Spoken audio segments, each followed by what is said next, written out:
बोल न्यूज के bureau chief Sadiq जान को भोंडे इल्जाम पर भोंडे अंदाज से गिरफ्तार करके हुकूमत ने अपने ही चेहरे पर कालक मली है। एक सहाफी को दहशतगर्दों की तरह हाथ बांधकर अदालत में पेश किया गया।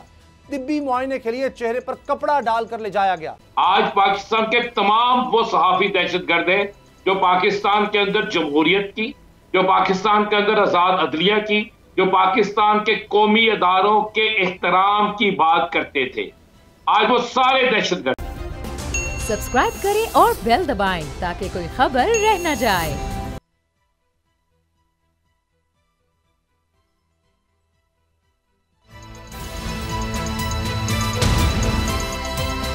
अब पता चला। बिस्मिल्लाहिर्रहमानिर्रहीम, अस्सलाम वालेकुम। मैं हूं मोहम्मद उसामा गाजी और आप देख रहे हैं अब पता चला। निसार में तेरी गलियों के है वतन के जहां चली है रस्म कि कोई ना सर उठा के चले।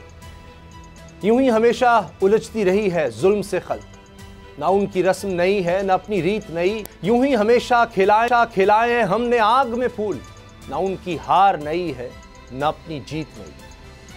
खबर यह है कि इस हुकूमत ने फस्तायत की सारी हदें पार कर ली हैं। आज़ादी इजहार पर हमलावर हो चुकी है, सहाफत जुर्म ठहरी है और सहाफी दहशतगर्द बना दिए गए हैं। सच ये है, बोल न्यूज के ब्यूरो चीफ सदीक जान को भोंडे इल्जाम पर भोंडे अंदाज से गिरफ्तार करके हुकूमत ने अपने ही चेहरे पर कालक मली है।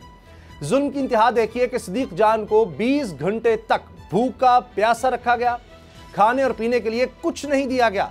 सितम बालाए सितम के एक सहाफी को दहशतगर्दों की तरह हाथ बांधकर अदालत में पेश किया गया। तिब्बी मुआयने के लिए चेहरे पर कपड़ा डालकर ले जाया गया। यह कानून की पासदारी नहीं, लाकानूनियत है और यह सब कुछ सिर्फ हुक्मरानों की जाती अना को तस्कीन पहुंचाने की खातिर किया गया। क्योंकि सदीक जान का जुर्म बहुत बड़ा है। ये जो खाली कुर्सी आज आप स्क्रीन पर देखते रहेंगे, सदीक जान बोल न्यूज की इस कुर्सी पर बैठकर सच बोलता था। इसी सच से हुकूमत का दिल दहलता था। ये कुर्सी आज खाली है तो हमारा प्रोग्राम भी सदीक जान के बगैर फीका फीका है। मगर वक्त सदा एक सा नहीं रहता।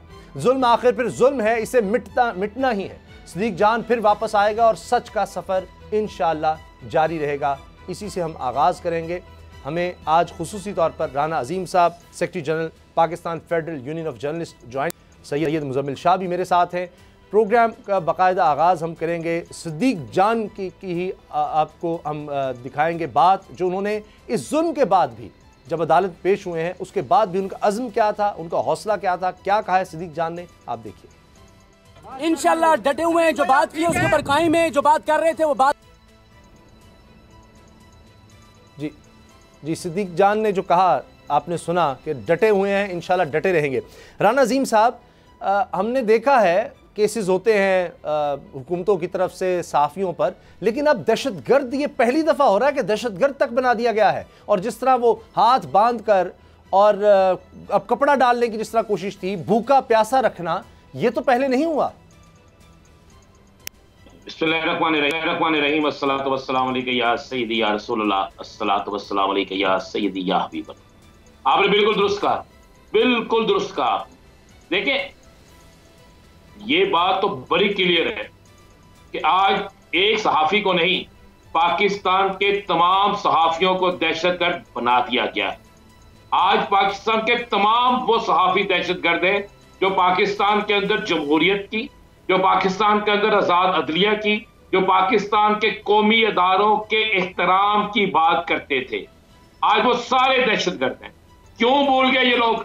जब सुप्रीम कोर्ट पर हमला हुआ, उस हमले में जितने लोग थे, दहशतगर्द तो वो थे, दहशतगर्द तो वो थे जिन्होंने अपने घरों में पनाह दी, दहशतगर्द तो वो थे जिन्होंने हमला करवाया।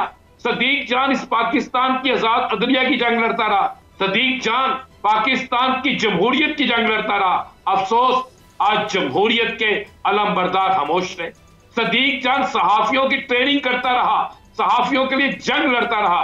अफसोस, आज कुछ मुफाद परस्त जो थे वो सदीक जान के खिलाफ बात करते रहे। देखिए, मैंने तो आज बिल्कुल वाज़ेह हमने ये फैसला किया है, ये सदीक जान की बात नहीं है। अब पाकिस्तान के अंदर आजादी सहाफत की बात, और अगर सच लिखना, सच बोलना, सच दिखाना और पाकिस्तान के इदारों के इस्तेहकाम की बात करना, पाकिस्तान की बात करना, अदलिया की बात करना, अगर दहशतगर्दी है तो हम सब अपने गले में एक एक दहशतगर्दी का तोख पहन लेते हैं, उस पर लिखवा देते हैं कि अदलिया की बात करोगे तो दहशतगर्द कहलाओगे, जमहूरियत के लिए लड़ोगे तो दहशतगर्द कहलाओगे, पाकिस्तान की बात करोगे तो दहशतगर्द कहलाओगे, और पाकिस्तान के कौमी अदारों की बात करोगे तो दहशतगर्द कहलाओगे। ये तो एक ड्रामा किया गया है, ये हमें बताया गया है कि अब सहाफी जो है ना, अब डंडा उनके लिए है, अब सहाफियों पे दहशतगर्दी के, बगावत के पर्चे होंगे, ये हमें बताया गया है। इसके बावजूद भी जो भी ये करने वाला वो ज़हन में रखे, हमारे दिल से पाकिस्तान की मोहब्बत कोई नहीं मिटा सकता, पाकिस्तान के लिए कुर्बान होना कोई नहीं मिटा सकता। हम अपनी अफवाज पाकिस्तान के साथ खड़े हैं, हम आजाद अदलिया के साथ खड़े हैं, हम जमहूरियत के साथ खड़े हैं, लेकिन करप्ट को करप्ट कहेंगे, पाकिस्तान को लूटने वाले को लूटने वाला ही कहेंगे। और सदीक जान के आपने कहा कुर्सी खाली है, नहीं खाली जी। आज मैंने जब खुदा की कसम हर तीसरा शख्स ये कह रहा था कि मैं सदीक जान हूं, मैं सदीक जान हूं, और सदीक जान है। मैंने आज हमने ऐलान किया कि हम जुमे के रोज अगर पर्चा डिस्चार्ज ना हुआ तो गिरफ्तारियां देंगे। मैंने 5 नाम दिए कि मेरे समेत, मैं, शाहिद चौधरी, फारूक चौधरी, मजहर, जुनेद, हम गिरफ्तारी देंगे। तो फाइनेंस सेक्रेटरी हमारे लाहौर प्रेस क्लब के सबसे ज्यादा वोट लिया हाफिज फैज आ गए, उन्होंने कहा जी मेरा नाम भी लिखें गिरफ्तारी में। अशरफ मजीद आ गए असिस्टेंट सेक्रेटरी जनरल, उन्होंने कहा जी मेरा नाम भी लिखें गिरफ्तारी में। नबील आ गए, उन्होंने कहा मेरा नाम भी लिखें। ये मेरे बनी है। इस वक्त तक 52 लोग अहदेदार वो आगे कि हमारा नाम लेके हम भी गिरफ्तारी देंगे, हम सदीक जान है। ये तो सिर्फ एक शहर है, तो अगर हम शुरू हो गए तो ये हुकूमत को लग पता जाएगा। इसी जज्बे की जरूरत है राना साहब, इसी जज्बे की जरूरत है। मुजम्मिल, जिस तरह से ये मुकदमा बनाया गया, पहले एक कल हमने बात की, सदीक जान से पूछा था, वो सारी तफसील बता चुके हैं कि किस तरह शेलिंग हो रही थी, बुरा हाल था। इस पुलिस वाले को तो बचाया, पहले कहा गया गिलगित-बल्तिस्तान का पुलिस एहलकार सदीक जान लेकर आए थे और उससे शेलिंग करवा रहे थे। अब केस क्या बनाया गया कि जनाब उसको रोका, वो एक शेल जो है वो बरामद करना है इनसे कि जी कोई शेल जो है सदीक जान ले गए। इसमें कह के भी लगे अदालत में। अब जिस तरह उनको लापता कर दिया गया, अगवा कर दिया गया, तमाम थानों से पता किया, पुलिस इनकारी रही, फिर सुबह जाकर कहते हैं जी हमारे पास है, हम पेश कर देंगे। 20 घंटे तक खाना पीना नहीं, किसी को बताया नहीं कि वो कहाँ है। ये तो सरहन यानी अजीब बात है। और अब दहशतगर्दी का मुकदमा, पहले होता था बगावत कर दी है जी, साजिश कर दी है, अब तो दहशतगर्द बना दिया। और फिर ये कहाँ है बुनियादी इंसानी हुकूक कि एक साफ़ी के साथ ये जुल्म हो रहा है कि किसी को नहीं पता कि उसको कहाँ गायब किया गया। बिल्कुल उसामा, सबसे पहले तो मैं शदीद मजम्मत करता हूँ इस अमर की जो कल हमने देखा है होते हुए। उसकी वजह यह है कि अगर सहाफ़ियों को इस तरह उठाया जाने लगा तो उसके बाद आप ये समझ लीजिए कि जर्नलिज्म करना पाकिस्तान में इम्पॉसिबल हो जाएगा, जो कि लगता भी इम्पॉसिबल है। यही वजह है कि पाकिस्तान दुनिया के 180 ममालिक जिसकी लिस्ट जारी की गई थी प्रेस फ्रीडम इंडेक्स की तरफ से, उसमें 157 197 नंबर पर था। यानी कि दुनिया के 25 सबसे बदतरीन ममालिक जहाँ पर सहाफ़त करना इतना मुश्किल है। उसकी वजह यही है जो सदीक जान साहब के साथ होते हुए हमने देखा है। यही वो वजह है कि एक शेल बरामद करने की जो आप बात कर रहे हैं उसके लिए 10 रोज़ का रिमांड मांगा जा रहा था आज। साथ साथ ये भी देखा कि अगर कोई ऐसी वीडियो सर्कुलेट की है तो इतना स्विफ्ट एक्शन होता है कि अगली सुबह या फिर उसी शाम को जो है वो टीमें पहुँच जाती हैं, गिरफ्तारियाँ डल जाती हैं। लेकिन उसके अलावा क्रिमिनल पाकिस्तान में जो कि लैंड माफियाज हैं या हज़ारों किस्म के जुराइम में मुलव्वस हैं, जो ब्लैक मनी को वाइट कर रहे हैं, जिनके ऊपर टेररिज्म के केसेस हैं। राव अनवार का केस आपके सामने है, 444 असैसिनेशंस का इल्ज़ाम है उनके ऊपर, वो खुले फिर रहे हैं लेकिन गिरफ्तार जो हैं वो सहाफ़ी हैं। तो इससे साबित यही होता है कि एक फ़ैसला कर लिया गया है कि सहाफ़त अगर किसी की हमारे एतबार से, हमारे मिजाज से नहीं मिलती तो उसको बैन कर दिया जाए। राना साहब ने जो बात की, मैं समझता हूँ ये खुशाइंद है, क्योंकि सबसे बड़ी जिम्मेदारी इस पॉइंट के ऊपर सहाफ़ियों की यूनिटी के हवाले से है। हम ये देखते हैं कि जो पॉलिसी ब्रिटिश एम्पायर की थी ना, डिवाइड एंड रूल, अब भी वही चल रही है कि डिवाइड करो और फिर रूल करो। सहाफ़ियों को जिस तरह डिवाइड किया गया है 2 ग्रुप्स के अंदर, उससे सबसे बड़ा नुकसान सहाफ़त का अपना हुआ है। और उससे ये हुआ है कि आधे जर्नलिस्ट जो हैं वो खुशियाँ मनाते हैं इस किस्म की गिरफ्तारियों की, जो सदीक जान साहब की हुई है या फिर इससे पहले दौर में दीगर सहाफ़ियों की होती रही है। ये जो 2 ग्रुप्स बन चुके हैं, जो पोलराइजेशन सहाफ़ियों के अंदर है, अगर ये ख़त्म ना हुई तो मज़ीद सहाफ़ियों की यूनियंस को तोड़ा जाएगा, उनकी मज़ीद पावर को कम किया जाएगा और इस तरह ही गिरफ्तारियाँ होती रहेंगी। कल को आपका हमारा नाम भी इसी लिस्ट में आ जाएगा।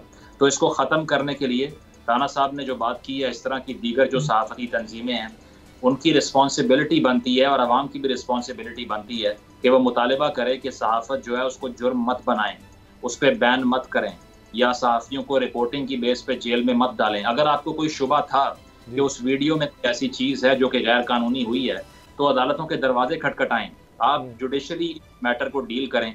गिरफ्तारियां डालने का जो रवाज, जो जैसे आपने कहा दहशतगर्दी के मुकदमा बनाने का रवाज जो है, ये इस तरह का सेट हो रहा है कि मुझे नहीं मालूम कि आज मैंने इस प्रोग्राम में जो बात की है इसके बाद कल सुबह मैं अपने घर होऊंगा या नहीं होऊंगा।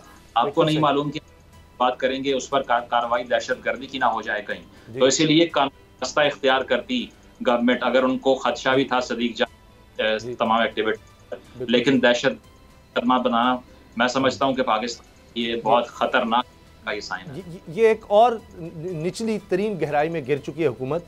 और हम जिस तरह आपको दिखा रहे हैं कि सदीक जान इसी कुर्सी पे हमारे साथ बैठकर प्रोग्राम में शामिल होते थे, आज ये कुर्सी खाली इस वजह से है कि उनका जिस्मानी रिमांड भी दे दिया गया। पहले उनको अगवा किया गया, लापता किया गया, क्योंकि बताया नहीं जा रहा था कि किस मुकदमे में क्या है। लेकिन फिर सुबह अदालत में पेश करने से पहले ये ट्वीट आ गई इस्लामाबाद पुलिस की तरफ से कि जी हाँ जी, उनको अदालती टाइम में हम पेश कर देंगे। फिर दहशतगर्दी का मुकदमा, एक पुराना मुकदमा जिसमें उनका नाम भी नहीं है। लेकिन अजीब बात यह हुई कि उसके बाद भी जब अदालत में भी कोई सबूत नहीं, और ये कहा कि जी एक शेल जो आंसू गैस का शेल है वो कहीं पुलिस के पास नहीं है और वो सदीक जान के पास है, जी वो इनसे बरामद करवाना है। अब सोचें ज़रा किस कदर अजीब व गरीब मज़ाक का खेस बात है। लेकिन दुख यह है कि अब इस पर हंसी आए या हम रोएं कि यह हो रहा है। लेकिन बोल न्यूज़ के साथ मुसलसल ये चीज़ें हो रही हैं। इस पर को चेयरमैन बोल न्यूज़ शेख अहमद शेख साहब ने क्या कहा है, आपको दिखाते हैं।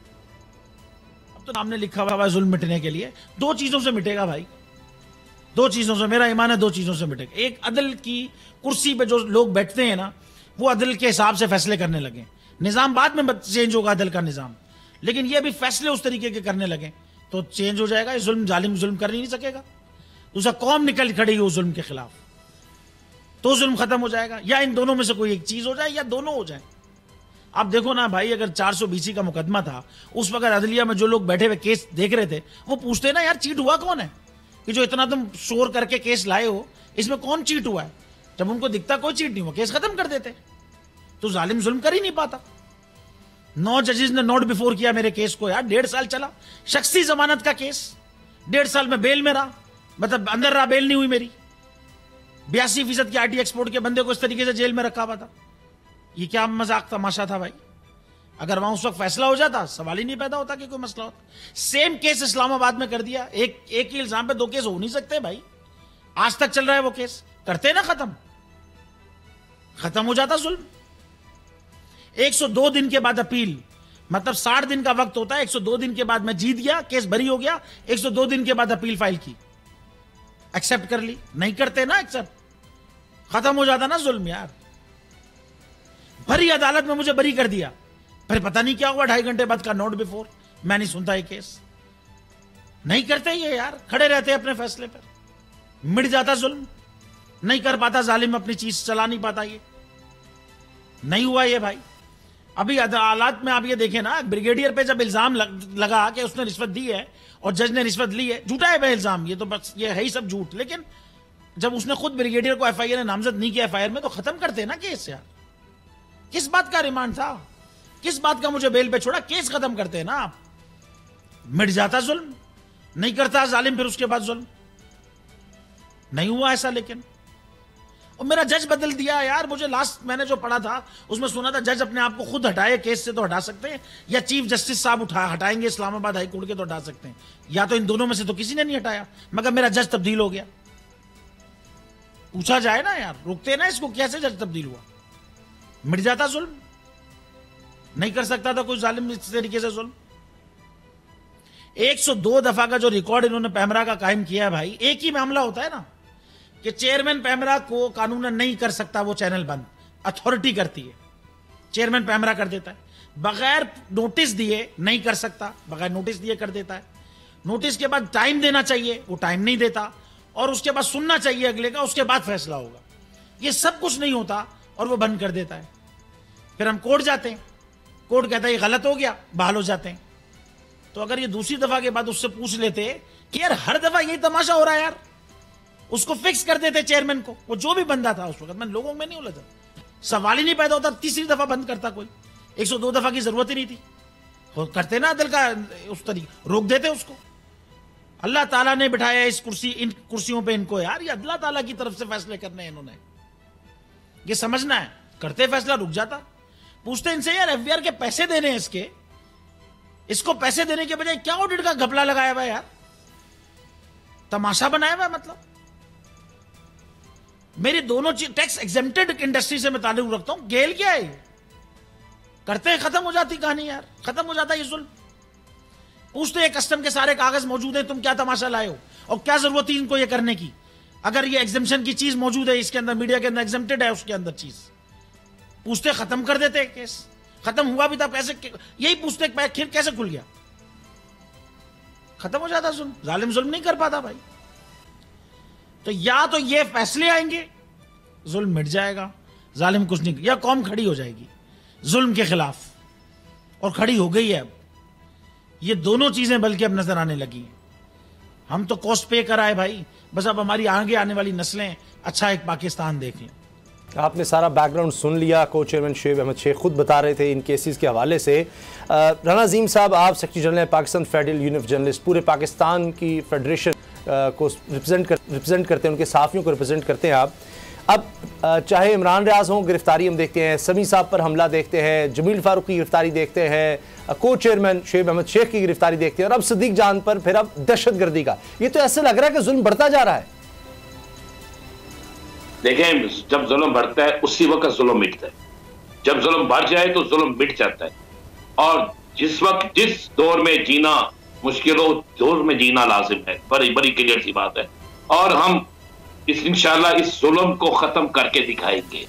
मैं सबसे पहले जवाब दे दूंगा मुजम्मल भाई की बात का। मुजम्मल भाई दुरुस्त बात कह रहे हैं आप, हमें ग्रुपों में तकसीम किया गया, लेकिन मैं तो आज भी ये कहता हूं, मेरे सदर जीएम जमाली साहब ये कहते हैं कि हम सबसे पहले आगे आने के लिए तैयार हैं, हम अपनी कुर्बानी देने के लिए तैयार हैं, लेकिन सहाफत को बचाने के लिए, आजादी सहाफत को सबको इकट्ठे होना पड़ेगा। उन सबको इकट्ठे होना पड़ेगा जो जेन्युइन सहाफी हैं, उनको इकट्ठे होना पड़ेगा जो किसी सियासी जमात के आला कार नहीं है, उनको इकट्ठे होना पड़ेगा जो किसी से महाना पैसे नहीं लेते, सिर्फ सहाफत जिनका शोबा है, जिनका जीना मरना सहाफत है, तो फिर ये ठीक हो जाएगा। लेकिन आप ना उम्मीद ना हो, हम 4 हो, हम 4 लाख हो, हम 4000 हो, हम 400 हो, अब हमने फैसला कर लिया है कि इस जंग को लड़ना है और पाकिस्तान में जातीय सहाफत की जंग को जीतना है। सदीक जान जो है उसको जो अजियत दी गई है, उसको जिस तरह भूखा प्यासा रखा गया है, उसके ऊपर जो जुर्म लगाया गया है, ये दहशतगर्दी सदीक जान पे नहीं लगी, ये दहशतगर्दी पाकिस्तान की आजाद सहाफत पे लगी है। ये दहशतगर्दी की बात पाकिस्तान के अंदर सच बोलने वालों पे लगी है। ये दहशतगर्दी की दफा जो है पाकिस्तान की तमाम उन जमहूरियत जमातों में लग गई है जो पाकिस्तान के अंदर ये सहाफत की हमायत करती है। बिल्कुल सही राना अजीम साहब, जिस तरह आप फरमा रहे हैं, अब पूरे पाकिस्तान को तमाम मिलकर इसका मुकाबला करना होगा, वरना एक के बाद एक की बारी आती चली जाएगी। क्योंकि लग रहा है कि अब तो ये फसायत बढ़ रही है, जिस तरह हम देख रहे हैं कि अब तो दहशतगर्द बनाने तक बात चलेगी ये सहाफियों को। राना अजीम साहब, बहुत बहुत शुक्रिया आपका, आपने हमें वक्त दिया। मुझे ब्रेक लेनी है और ब्रेक के बाद बात करेंगे आज इमरान खान साहब की हाईकोर्ट में पेशियों की।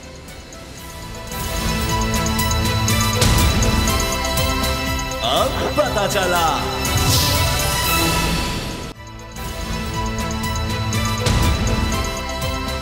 अब पता चला।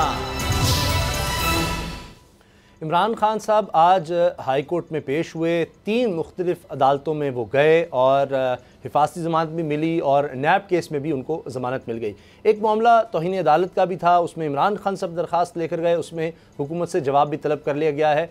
अब मुजम्मिल, जिस तरह हम देख रहे हैं कि यहाँ भी इमरान खान साहब ने मौक़िफ़ अदालत के सामने रखा कि 100 मुकदमे मुझ पर हो चुके हैं, 30 अप्रैल को इलेक्शन है, इलेक्शन के हवाले से तो कुछ कर ही नहीं पा रहा क्योंकि एक के बाद एक केस होता है, एक जगह पेश होता हूँ और मज़ीद मुकदमात बन जाते हैं।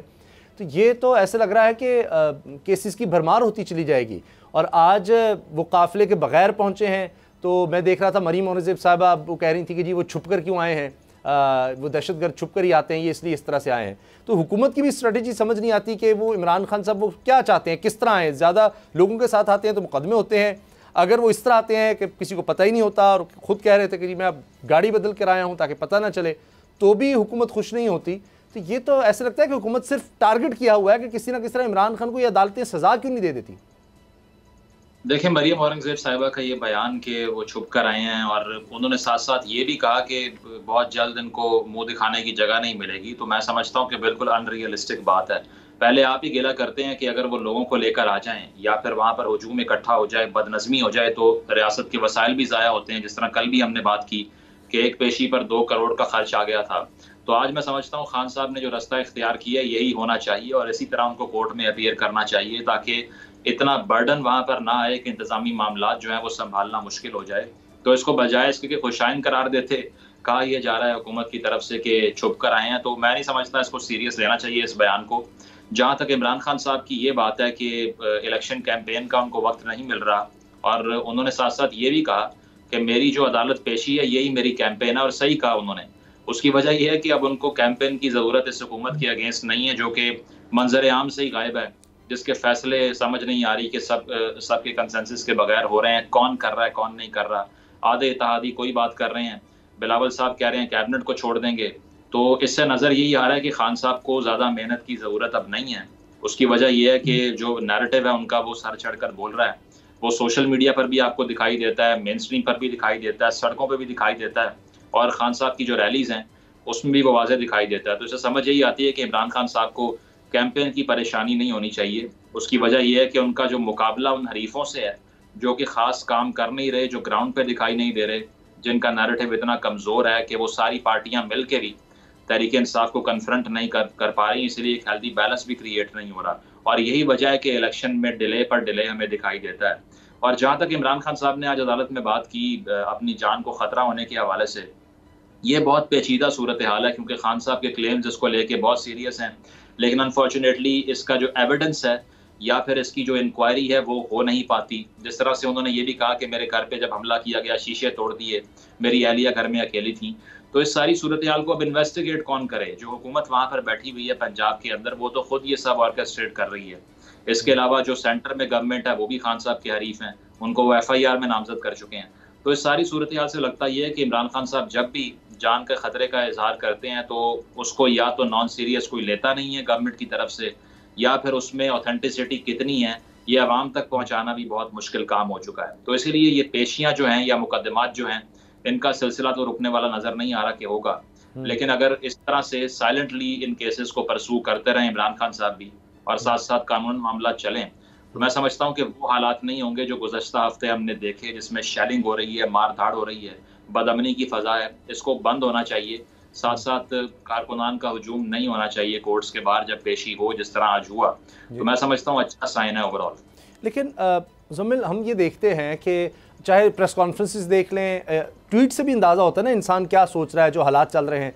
हुकूमती जितने भी वज़रा हैं उनके आप ट्वीट्स देख लें, अभी 6 घंटे की मीटिंग होती है, इनके सेशंस देख लें, सिवाय इमरान खान के, यानी इंसदाद दहशतगर्दी की अदालतों में आपको दहशतगर्दों के केस नज़र नहीं आएंगे। शुरू से लेकर आखिर तक आपको तहरीक इंसाफ के कारकुनों के केस नज़र आएंगे, या सिद्दीक जान का इजाफा हो गया है, ये केस नज़र आते हैं। तो फिर उसके बाद इश्तिहाल ही ये होगा ना कि मरियम औरंगजेब साहबा कह रही हैं जी ये छुप कर क्यों आ गए। भाई वो आ तो गए, लोगों के साथ आते हैं तो मुकदमे बनते हैं। अब इस तरह से अब तोशा खाना का ही देख लें, अगर आज वो हाई कोर्ट में तोशा खाना में ज़मानत लेने इसलिए गए कि जी नैब ने भी उसका नोटिस ले लिया है, नैब भी उनको बुला रहा है, तो फिर सेशन अदालत में तोशा खाना, फिर पता लगेगा सिंध हाई कोर्ट में भी इन्होंने मुकदमा कर दिया है, बलूचिस्तान में भी कर दिया है। तो ये 100 से ज़्यादा अब करते करते 200-300 हो जाएंगे। ये तो ह्यूमनली पॉसिबल ही नहीं रहेगा किसी के लिए भी कि कोई भी शख्स हो और वो इस तरह से अदालतों में पेश हो सके।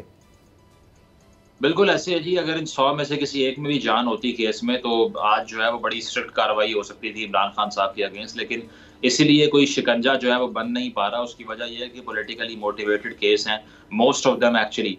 इसमें कोई बैकग्राउंड जो है वो इस तरह का नहीं है जिसमें एविडेंस बैक चीज़ हो। जहाँ तक नैब का ताल्लुक है तो देखिए, रिफॉर्म जब इस हुकूमत ने आकर की, बेशक वो गलत तरीके से की और अपोजिशन की गैर मौजूदगी में की, जब अपोजिशन बेंचेस पर कोई भी नहीं है राजा रियाज साहब के अलावा, तो उस दौर के अंदर अमेंडमेंट बिल पास कर लिया।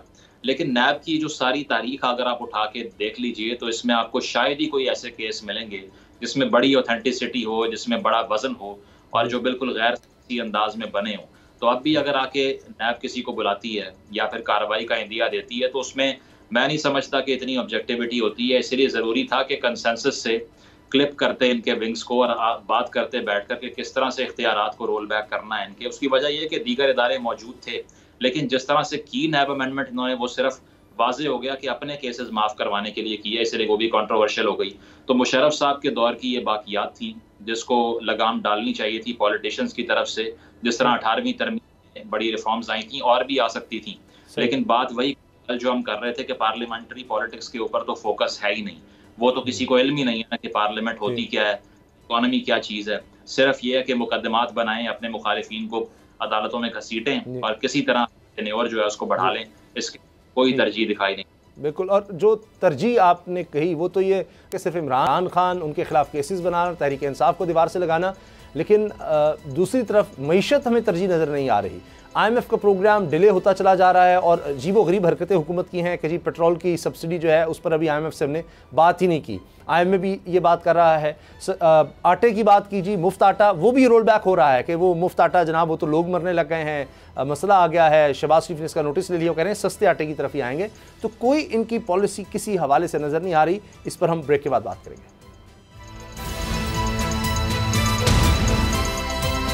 अब पता चला।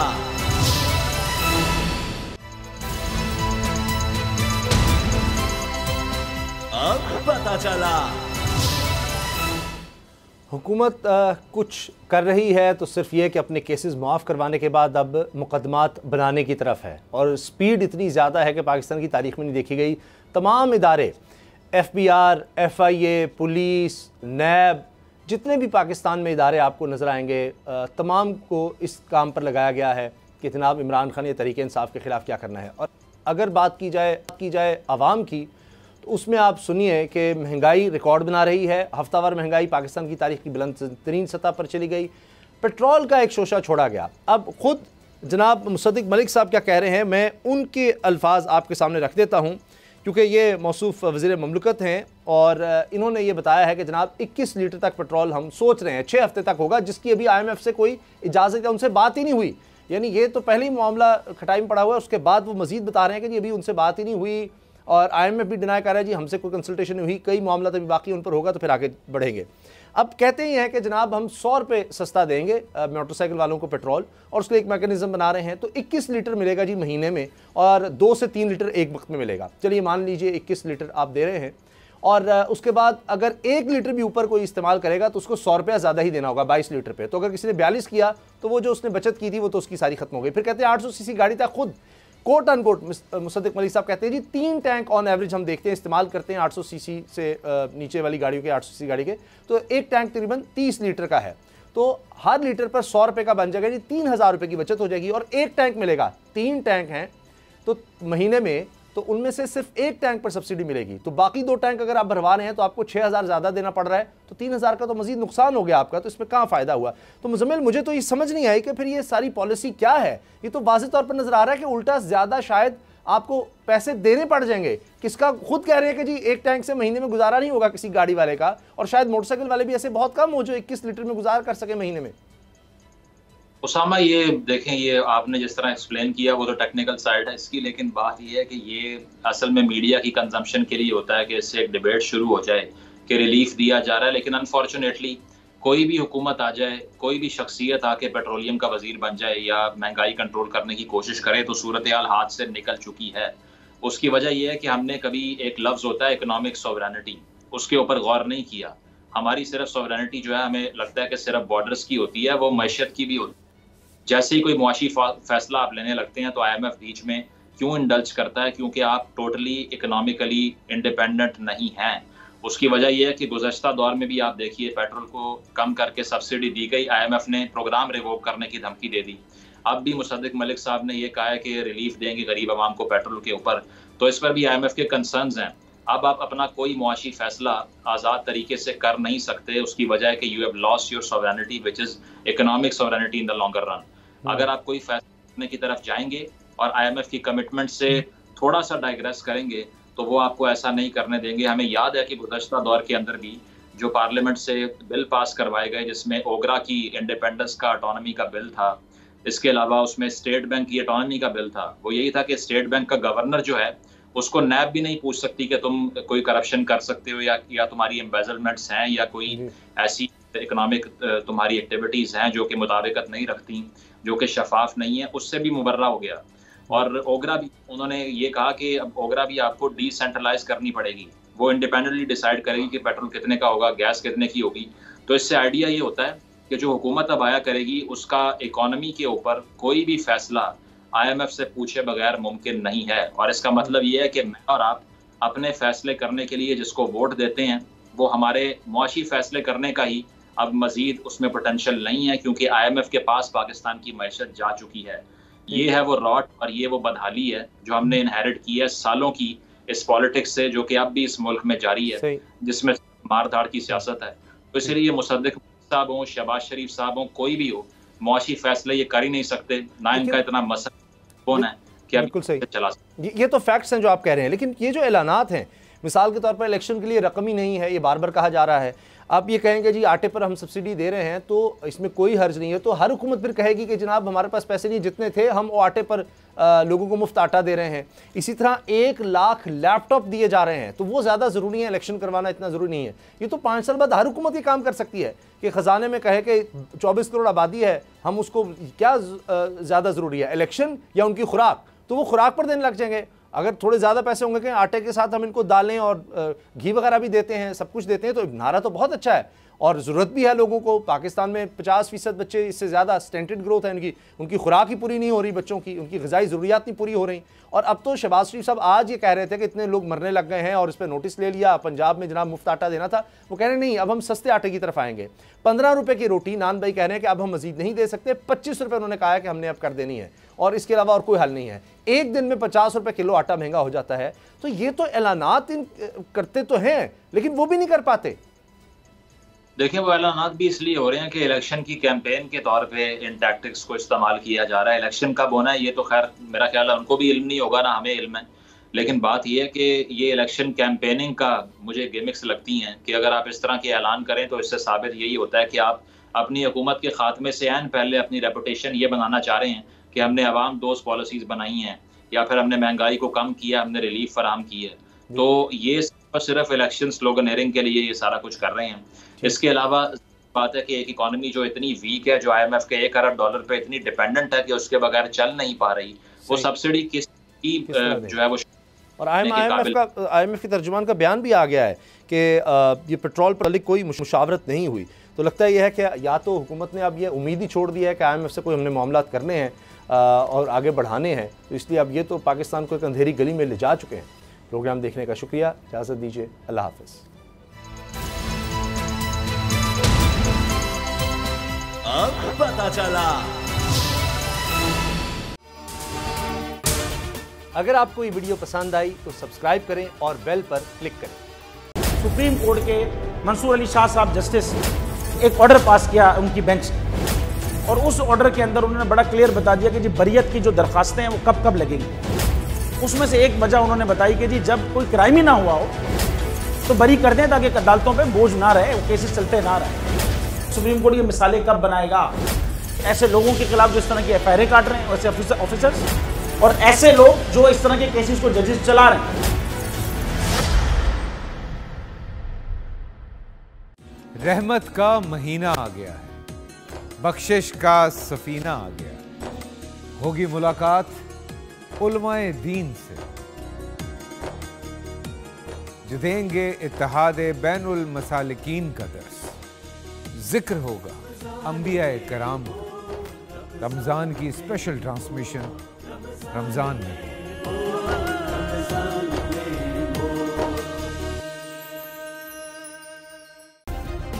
सब्सक्राइब करें और बेल दबाएं ताकि कोई खबर रह न जाए।